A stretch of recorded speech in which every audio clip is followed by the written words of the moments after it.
League kicking off at lunchtime later. Chelsea host Manchester City and Manchester United are at home to Aston Villa. And here to preview the two fixtures is sports broadcaster Hannah East. Hannah, thank you so much for talking to us today. Both Manchester clubs are in action. Let's start with City's trip to Chelsea, two of the title favourites. These are the games the top four sides really need to win, aren't they? They are, and we kind of always talk about that rivalry and say, it's early in the season. We're 6 games into the season, but I think if City don't win today, there's going to be quite a point to prove with them both, and I think there's going to be 6 points between them. So they can't really afford after 6 games to go in that much of a deficit. So certainly it's going to be all guns blazing today. This weekend. All guns blazing indeed. It's the first time, of course, these two sides have met since last season's Champions League final. City, no doubt, will have a point to prove, won't they? I think they will, but I think Pep he's a winner. So he's not going to be dwelling on the past. He's going to be analysing Chelsea's performance, certainly. I mean, they seem to be this dominating new team that every team in the Premier League are going to be fearing. So Pep's not going to be sat thinking, oh, Chelsea might win, might beat us because they've got a good squad. He's going to be looking in exceptional detail to see where those pockets of spaces are going to be and where they can get some goals over this weekend. So it's a lot of rivalry between some very, very important big players.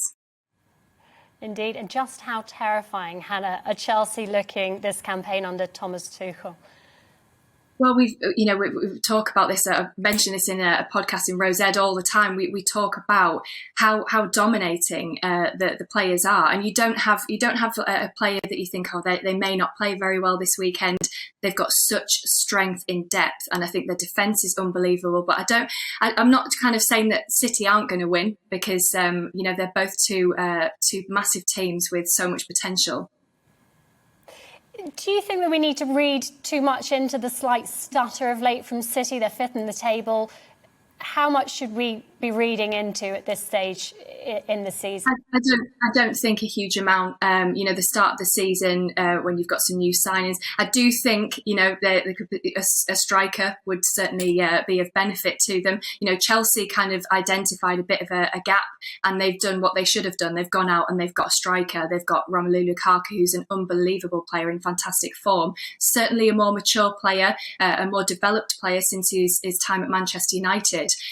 So I think we'll see that today. I think that'll be all over the papers come Monday. If City don't win, it's going to be like, why didn't Pep get a striker? That's going to be the first question. Why was Aguero not replaced? But we shall see. Anything can happen in the Premier League. It's like you can't really make too many predictions. Indeed, and I think you are right. The headlines on Monday will be exactly that. A tough fixtures coming up for City too. They take on PSG in the Champions League, and then it's a trip to Liverpool after that. Yeah, certainly some big fixtures. But again, you don't know what squad Pep is going to put out, which is the most irritating thing for anyone that's involved in fantasy football, because you don't know from week to week who he's going to play, and certainly mixes around the positions. And that's what makes it so exciting. But you like to think that Pep makes calculated risks. He's a fantastic manager. Obviously, he knows what he's doing and so determined. So it's you just can't predict at all. Yeah, it would be great to see those two fantastic managers come head-to-head again. Yeah. Now, United host Aston Villa, a side that beat Everton comfortably last time out. And they gave it a good shot against Chelsea. United, beware, Hannah. I do. They should fear Aston Villa. I think Aston Villa are sometimes a little bit too much forgotten. They're a really good team. They've got, again, a lot of fantastic players. So I think United can't go into this match thinking they are going to win. We need to go in for the points, but we certainly need to be aware of some of the Aston Villa players, because they're going to be hungry. They're going to want to win this game. They want to beat the bigger teams and get the points. So I think we need to be on our A game. Certainly, we didn't play our best squad midweek, so I think moving forward we're going to be expecting good play from Manchester United.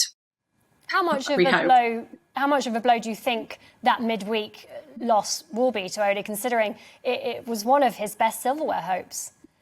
It was, and it was as a Manchester United fan, it was disappointing to see that performance, because they had lots of chances, which was great, but we just didn't have that end product. We just didn't have the finishes that we should have done, and I like to say we didn't have our best squad out. But it may be of benefit. I'm saying this now as I've kind of digested the performance midweek. It may be good for Manchester United simply because we don't have another cup to worry about. We can focus on Europe. We can focus on the Premier League. So going to Ronaldo, I'm sure we're going to mention him anyway at sort of 36 years old. We don't want to give him too much exposure. We don't want him to get injured. We don't want him to get tired. And likewise with other of our top players.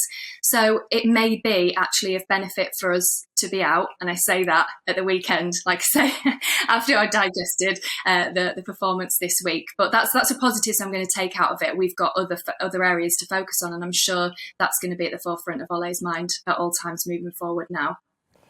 And Hannah, you've mentioned Ronaldo. I know you do great impersonations. Is Cristiano Ronaldo one of them? He isn't at the moment. I mean, he's just, he's fresh meat on the scene. So maybe next time he will be somebody that I'll impersonate. But next time, I'd like to hear a Cristiano Ronaldo from you. But for now, Ole Gunnar Solskjaer, please, Hannah. Okay, right. I'll give you a little medley, shall I? Yeah, okay. Please. The players have been fantastic. Ronaldo's getting sharper and sharper. We've been working on some new tactics, but they're tired, And let me be clear, in this moment for sure. Liverpool, we will be champions. In this moment for sure. I am happy at City more than you believe. We will beat Chelsea. I am happy more than you believe. Well, we're not going to win the league. We know that at Burnley, but to avoid relegation, for the lads to be really, really good. There you go. Absolutely if brilliant. anyone asks for any of those impressions, where I can do. Thank you. Sorry for throwing that at you right at the end. Fabulous stuff. Thank you.